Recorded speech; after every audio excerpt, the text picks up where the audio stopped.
Hi everyone, welcome to our channel Tech Studios. On today's tutorial, I will guide you how to remove the playlist on Spotify. For that, open Spotify application on your device and make sure to sign in on your Spotify account. On the bottom of the screen, you will see your library button.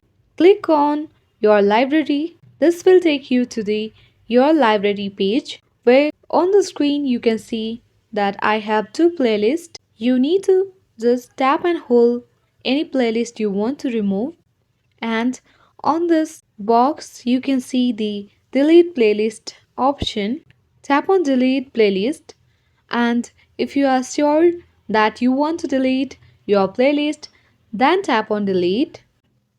In this way, you can easily delete or remove the playlist from your library on the Spotify. If you find this video useful, then don't forget to hit the like button and subscribe our channel for more tutorial videos. Thank you.